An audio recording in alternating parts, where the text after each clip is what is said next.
Magandang araw po sa inyong lahat mga kababayan, at eto nga mga karbi natin, nataranta na. Puro objection, aba Rapi Tulfo, sobrang bastos. Yan mga kababayan, patungkol po riyan ang ating alamin at bibigyan ng reaksyon sa video ito. Pero bago po natin simulan yan, palike naman po ng video ito, malaking tulong po yan. Maraming salamat po mga kababayan, at eto na nga, simulan na po natin to. Pasok. Pag nakakita kayo ng ganong pangalan, Bilat, Pagong, Pusa, etc. Belat. Ang bastos naman ito. Why is the presiding officer not telling this senator judge to Magugulat please do not use obscene, offensive language? At babae ang kausap niya. Babae pa. Ay, ang hilig kasi dito sa B eh. Yan. Yan ba yung nag-tip ng 250,000? Opo. Siya ata. Oo, sabi siya ng yun. brother niya sa akin eh. Tama, brother pa nagsabi. Away yan sila ni Ben Tulfo eh. Oo. Bastos ito. Bastos yan. Dapat kung ako dyan sa defense, mag-privilege speech ako. Just because you're a senator judge, you are not exempt from the proper decorum Correct. and ethics in court. You are Ethics functioning as a what do you call this? A judge. Grabe ka, you're wearing a robe, tapos you mention the letter B, E, That is the private part of a woman. That is using a Cebuano or Bisaya word for the private parts of a woman. Yeah. Grabe oh. Grabe. Ano Tapos nga proud pa siya oh. Alam mo, ito lang ayaw ko dito, Kati, sa mga ganitong senador. Yung tinapusan nyo ba? Ano bang board exam ang napasa mo dyan? Alright, reaction, TVP, nagbabalik, reaction. Talino, reaction ha. Tignan nyo. Ginoo, sa palagay niyo po ba karapat dapat lamang na gumamit ng alias kapag confidential fund ang pinag-uusapan? Sir, as someone who does not know, sir, implementations of parang mga confidential activities on the ground, sir, I cannot, hindi po ako makakasagot ng maayos, sir, kung pwede po ba or hindi. But based on information that I got, sir, when I consolidated the answers for the AOM, sir, hindi naman po siya na-mention sa akin po ni Colonel Lachica. But I know, sir, that confidential activities are considered to be sensitive. And there might be individuals or groups that need to be somehow protected, sir, because of the information that you would be getting from those people, sir. So, yun po yung tingin ko, sir. Hindi ko categorically masasabi na pwede po yung alias o hindi. But going back to the JMC also, sir, sa Joint Memorandum Circular, there is no specific provision, sir, that indicates kung paano po yung paglagay ng mga pangalan sa documentary evidence of payments. Okay. Maraming salamat po. Meron po akong tanong sa prosecution.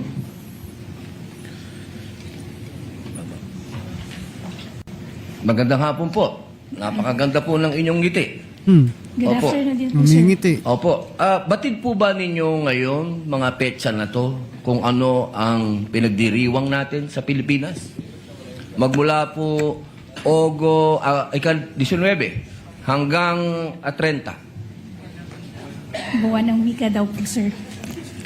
Daw Bukod ng po wika. sa buwan ng wika, National Heroes Bakit Day. masaya to? National Heroes Day. Ito po ay hango sa ating mga bayani. Tama po ba? Opo. Naku po. Naniniwala po ba kayo na ang ating mga bayani ay may mga alias? Kilala niyo po ba sila Di Masalang? I'm sorry po sa aking history teacher. Ayan, opo. Hindi ko na po maalala. Ito po ang pinakamagandang panahon para maipaalala po sa inyo na ang ating mga bayani ay gumamit ng mga alias. Di Masalang, Siling Labuyo, Tikbalang, Tagailog, May Pag-asa, Buwan, Magdalo, Leon Kilat, Vibora, Lakambini, Paralitiko, Dimas, Alipato, Liwanag, Balite, at marami pa pong iba. Ano po ang kahalagahan dito, palagay po ninyo? Ang alias po, anong kahalagahan? Well, first, sir, Your Honor, I cannot comment because I'm not sure of the circumstances surrounding their use of alias.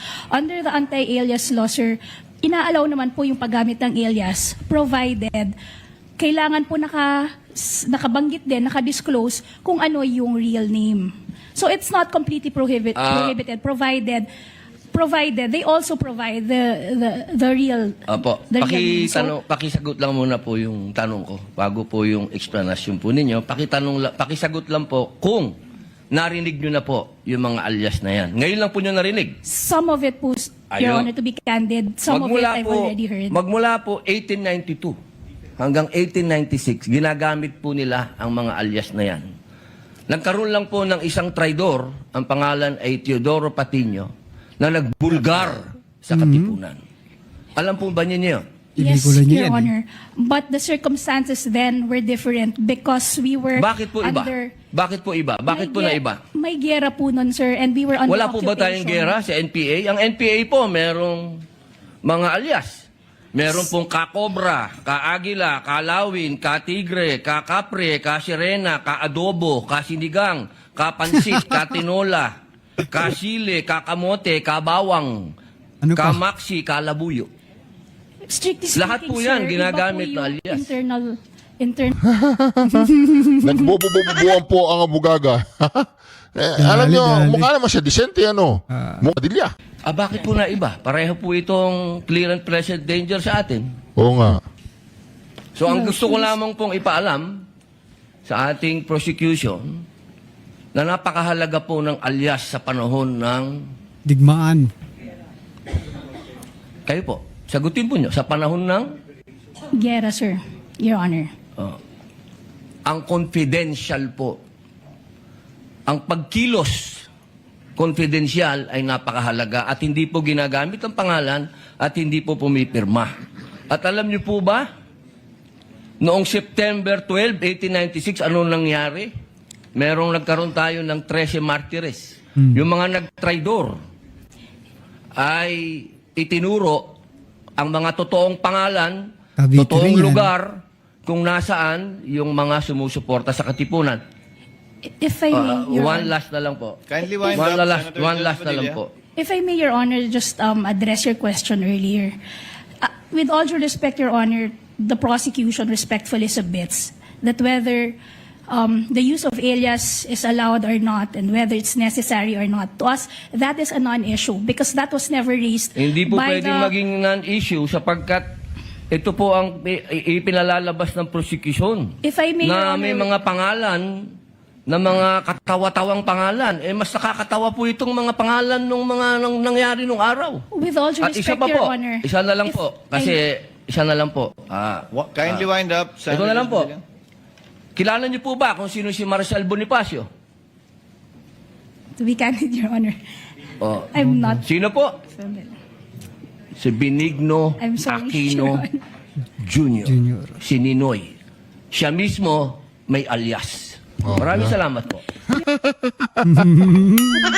Marcial. If I just may, Your Honor, just to set the record straight, because it was made to, with all due respect to the Senator Judge, Mr. it was... Presiding Judge, allowed ba yun? I was about to make a ruling. Maraming salamat po. Ayan. Ayan ha. Kasi minsan itong si presiding officer, 'di ba, si Escudero hinahayaan na lang eh, 'di ba? For example, yung pagtawag ng stupid, ha?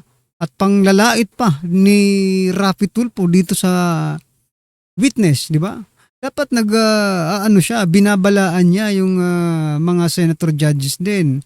Sabagay, pare-parehas po silang senator judges eh, pero presiding officer kasi siya eh, 'di ba?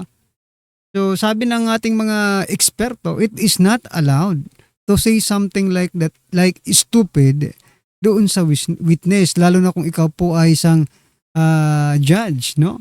Sana kumikilos ka naman. Buti nga napaano ka dito ni ni Senator Robin Padilla eh, no? Kasi kung hindi ka pa sisitahin, di ba, hindi ka pa gagawa ng ruling eh. No? I was about to make a ruling daw. Pero tahimik naman siya. Allowed ba? Hindi. There was no question posed or poised, Attorney May. Let's proceed to the next. Hindi siya abogado ha, pero alam niya ang allowed tsaka hindi allowed. Hindi ka lulusot kay Robin Padilla, ma'am. O, tingnan nyo ha. Ulitin natin ha, hindi Sige, ito sige. abogado. Pero alam niya ang rule of court. O ba kung sino si Marshal Bonifacio? Ano? To be candid, Your Honor, Oh, I'm not sino po? familiar. Si Benigno I'm sorry, Aquino Your Honor. Jr. O, tawa Si pa. Ninoy. Siya mismo may alias. Maraming salamat po. Your Honor, if I just may, Your Honor, just to set the record straight, because it was made to, with all due respect to the O, Senate. inaayaan Inaayaan lang eh. ni Kilay magsalita. Correct. Diba? Inaayaan niya magsalita yung abogado. Hindi Inaayaan ito lang eh. lulusot kay Robin Padilla. Judge. Mr. It was- Presiding Judge, allowed ba yun? I was about to make a ruling. Oh, maraming salamat po. Eh, O, tahimik diba? Hindi eh. siya nagro-rule. Pinababayaan niya magsalita yung abogado. Kung hindi pa niya Kung sinabi hindi pa sinabi yun, matatapos pa yung statement na yun, mga kababayan, at malamang sa malamang, papasok yun sa record. si Kilay, Diba? No question posed or poised, Attorney May. Let's proceed to the next Senator Judge who will interject. By the way, did you intentionally... alam niyo sino yung coach ni Senador Robin Padilla? Sino? Hindi niyo alam? Tumakbong senador, di ba? Ulaan niyo, i-comment niyo sa comment section. Oo. We were not expecting that I'd be called again, Your Honor, to make way for the Honorable Chair of the Okay. Panel of Understood. Prosecutors, Your Honor. Understood. Senator Judge Aquino, Thank you're you. recognized for interjection. You may proceed, sir. When you're ready, you have 2 minutes. So bago po yung 2 minutes, Mr. Ayoko to. Ano to? Walang prinsipyo yan. Gago yan. ayoko yan. Wala yan eh. Ano nga ba ang ADB o Average Daily Balance sa iyong bank account? Turuan kita, kapatid. Ang average Teka lang. Ba't napunta tayo sa average daily ba? Sakit. Dito makikita po natin dito talagang itong si Rapi Tulfo, balasubas ang bunganga at talagang inis na sa nangyayari sa hearing. Inis na. Matakin ninyo nung nakarang araw tinawag Have no personal. May mga malalang sakit ba sila? Sir, that I would have no personal knowledge po. Sir. You should. Kasi Anong you should? ito, ang dami. 170,000, 50,000, 200,000 each informant. So para mabigyan nyo ng napakalaking halaga bawat isang informant pambili ng gamot, dapat magtataka ka. Dapat Anong gamot magtataka kayang ka. bibili nito? Pipilitin, Bilang isang pipilitin. intelihenteng tao. I know you're very intelligent, you're very smart. Did you not try to ask? O at least nagtaka? Baka may rheuma, arthritis, nagpapakimo. Should have asked. At kung mga bata nga, inquisitive yung mga bata, anong gamot ang bibilin mo? Paghingan mo ng pera ng bata, kunyari, Toy, pahingin pera. Sabihin mo kasi, attorney, ay sino ba ito yung witness, no? Isa lang po kasi ang gustong malaman dito ni Rapi Tulfo eh, no? Bumibili ba sila ng robust, mga kakabayan? May ano to eh, anong tawag natin dito? Robust King, ayan pabili nyo kasi ng robust, wag puro gamot. Bili akong gamot. Anong gamot bibilin mo, kuya? Bata yun grade 1. Di Ikaw wow. pa kaya? Why? At the time po, sir, I did not ask anymore kay Colonel Chica, sir. Why not? Because, sir, I already gave I trusted what the security officer mentioned to me, sir. But it is your responsibility to know. Kasi ikaw ang pumipirma doon sa AOM. Sir, in terms of the responsibility to know, sir, I'm not sure, sir, if I'm the one who's responsible to know, sir. But the So task you're to not me, sure. That means, ayoko nang gumamit ng pangsalita. Di wow, It's yabang mo. unbelievable. Yabang, It defies yabang. logic talaga, really, sir. You're not really making sense at all. Tawagin mo rin stupid. Anyway, move on tayo. Tawagin mo rin tanga, di ba? Sige na, nahiya pa. Tawagin mo ng stupid, tanga. Yung Alam mo naman sa DOH, nagbibigay ng libreng gamot. Ayan pa. Meron kayong mga medical... Gusto pang malibre mga kababayan. Ha? Tapos may nakalagay doon sa gamot mga picture ng mga politiko. Di ba? Eh di klaro na. Ha? Confidential pa kaya yun mga kababayan kung for example nakalagay sa mga gamot yung mga pagmumukha ng mga politiko. Di ba? For example lang, kasi ganyan naman talaga ang gobyerno natin eh. Pupunta ka sa isang ahensya, for example sa DOH, di ba? May gamot nga pero yung lalagyan mga kababayan may mga mukha ng politiko, di ba? Yung mga supot, pati nga sa bigas may supot rin, di ba? May pagmumukha pa rin nila. So, anong gusto mong gawin? Rapi Tulfo, di ba? Ibulgar na galing sa gobyerno, di ba? Ay nako, anyway. Ano pong masasabi niyo dyan? Just comment down below. At ito mga kababayan, pasadahan din po natin Attorney ito. Christine, you ready? Your Honor, if I may be Si recognized. Attorney Christine. Yes, ito. Attorney May. Your Honor, before the defense counsel proceeds with their cross-examination, the prosecution respectfully moves that the defense be directed to conduct its cross-examination in non-leading question form, Your Honor. Yesterday, Your Honor, this honorable court declared Mr. Artonio a hostile witness pursuant to Rule 132, Section 13 of the Rules of Court. And in so ruling, effectively, this honorable court also declared that the interest of this witness is aligned with the respondent. Now, Your Honor, the permission to conduct the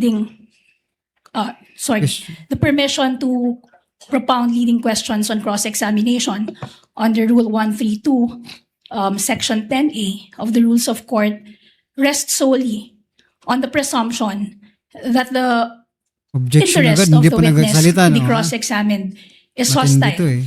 or is adverse to the cross-examiner, making it difficult for the cross-examiner to put into the mouth of the witness words that he expect to be elicited. Now, that presumption, Your Honor, has already been overcome by the declaration of this honorable court.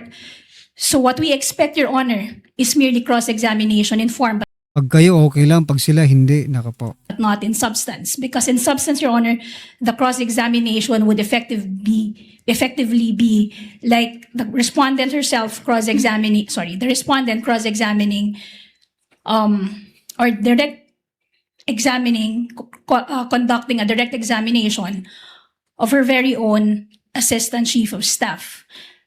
Last Monday, Your Honor, we witnessed how the defense, under the guise of cross-examination, supplying Pagkabilisan daw, ang tagal mo naman. testimonies to the witness, Ms. Gina Acosta, and merely expecting her to supply yes to each and every question, Your Honor. And that is the very evil sought to be prevented by the rule against leading questions on direct examination. Your Honor, I understand before I'm lectured on the contents of the rules of court, I'm very much aware of what the rules of court provide. But I'm also very much aware, Your Honor, that under the rules of this honorable court, the rules of court is merely suppletory in application. And in fact, the presiding Tagal officer naman salita nito. is granted leeway to rule on every matter of evidence. Thank you. Comment, Attorney Christine. Yes, Your Honor.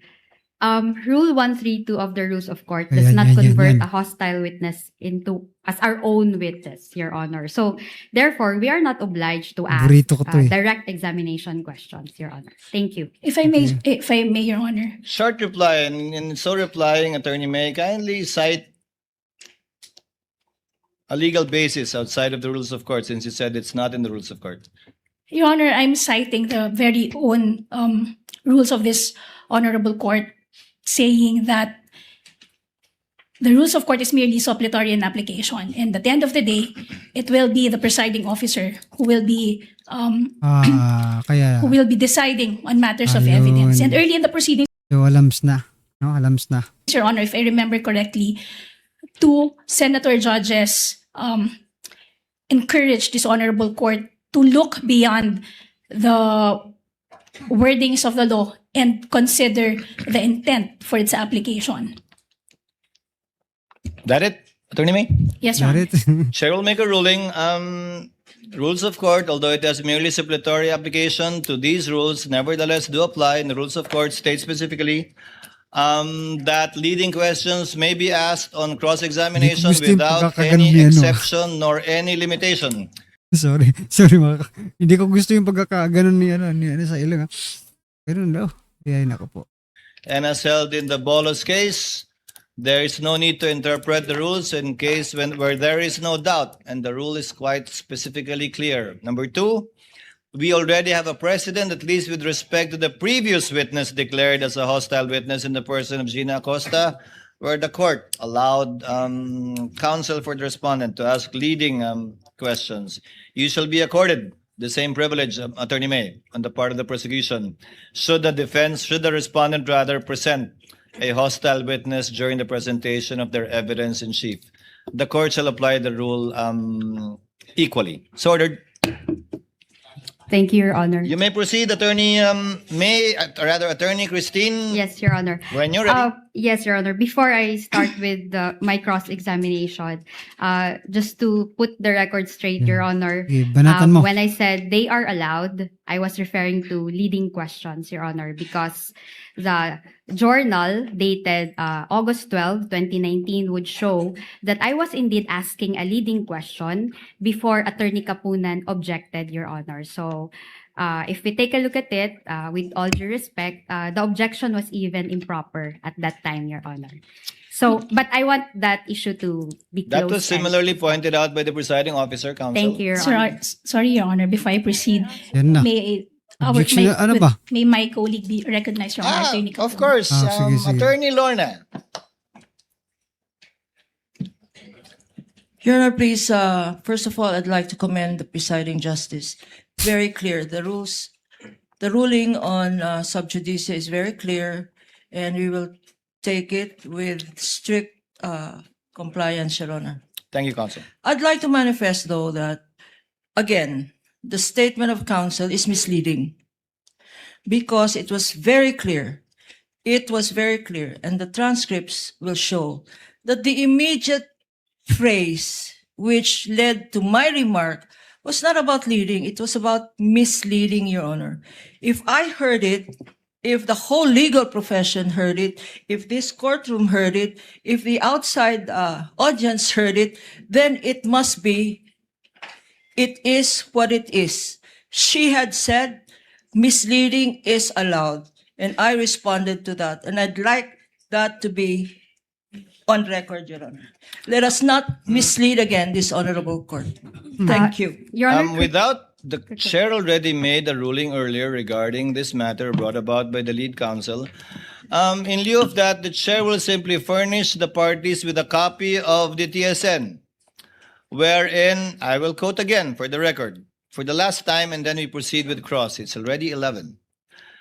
Attorney Kapunan, leading, misleading questions are not allowed on cross.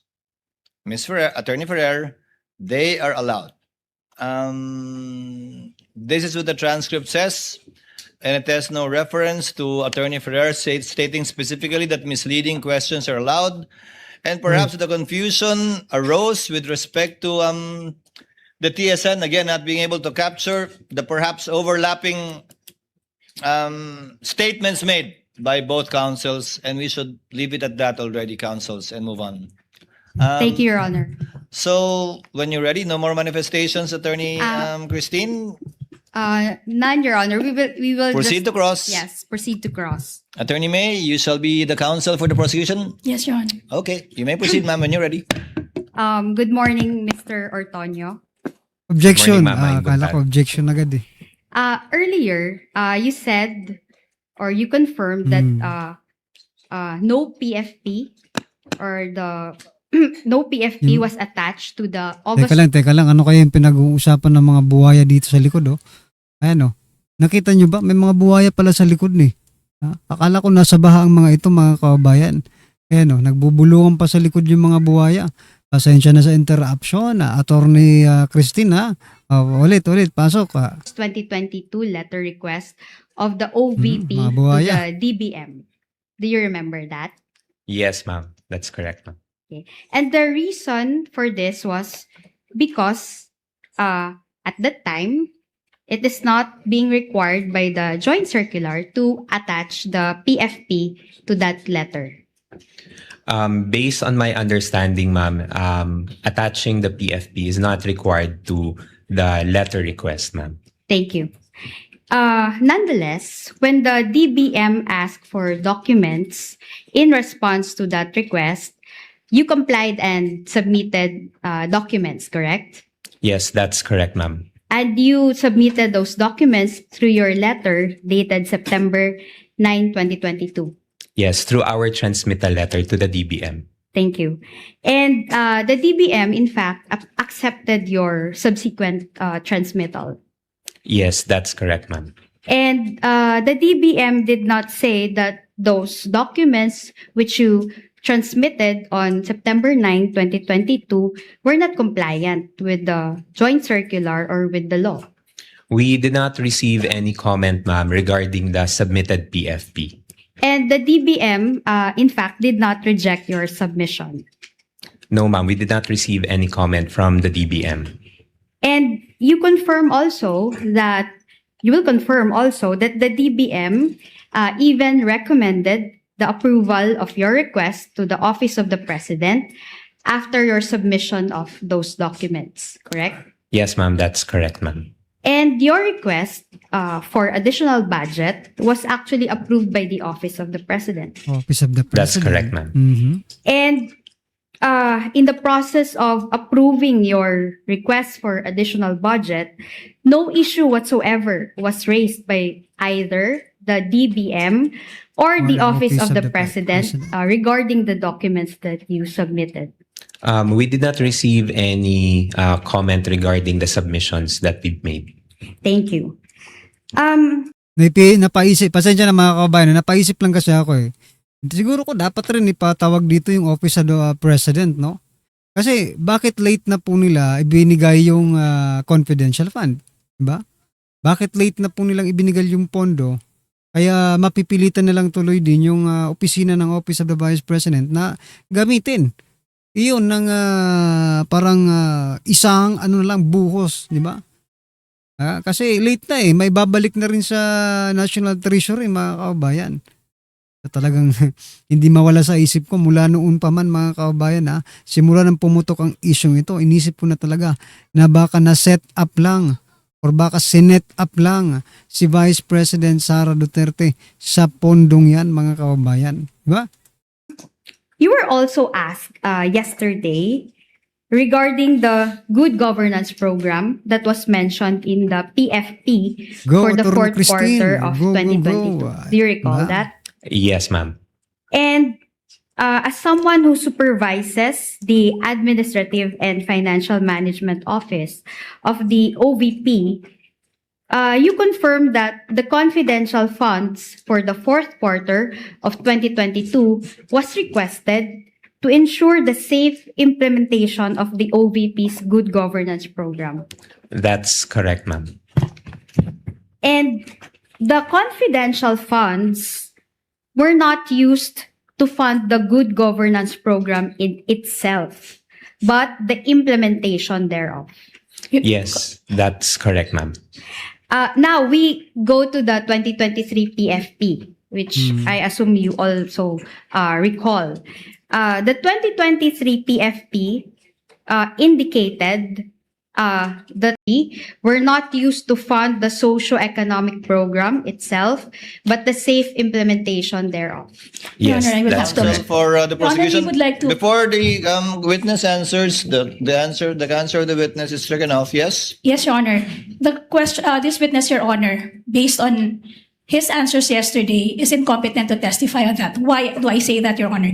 First, this witness admitted yesterday that it was the Vice President herself who requested the confidential funds. And second, Your Honor, he himself explained that he had no participation whatsoever in the disbursement of said confidential funds. So this witness, Your Honor, by his own admission, is incompetent to testify where the confidential funds were spent or what the confidential funds was spent on or were spent on. Quick reply, Your Honor. Yes, Attorney May. Yesterday, yes, the witness also testified that he is the administrative and financial management officer. Sorry, Your Honor. He is the supervising officer of the administrative and financial management office of the OVP, and that all budgets, as a general rule, are being approved by him, Your Honor. And he, in fact, participated in the request for the confidential funds in the year 2022, Your Honor. Your Honor, if I may just make a very quick rebuttal. Before the chair makes a ruling, yes. Your Honor, we've heard it straight from the horse's mouth. The statement of this witness yesterday was that was the general rule. Since that is merely the general rule, there are exceptions. And he also mentioned, Your Honor, that confidential funds is not among those funds that went through him. Your Honor, quick reply. We've dealt this. Too many exchanges already, counsels. If the witness knows, he may respond. And as you very well know, Attorney May, sometimes a hostile witness may give a different answer on cross, which is a proper subject matter for redirect, if ever, when your time comes. Witness may answer, yes, Mr. Antonio, you may respond to the question. Thank you, Your Honor. The way I understand the question is that the confidential funds was not used for any of the regular programs of the OVP under the socio-economic delivery programs for the 2023. So with that, sir, I can say yes, the confidential funds were not used for the purpose of the implementation of the socio-economic programs of the OVP in itself. And you know that information by virtue of your position, not only as the Assistant Chief of Staff, but also as the administrative but also as the supervising officer of the Administrative and Financial Management Office of the OVP. Yes, ma'am, that's correct, ma'am. Thank you. So yan mga kababayan, ano po ang masasabi dyan? Just comment down below. Maraming salamat po.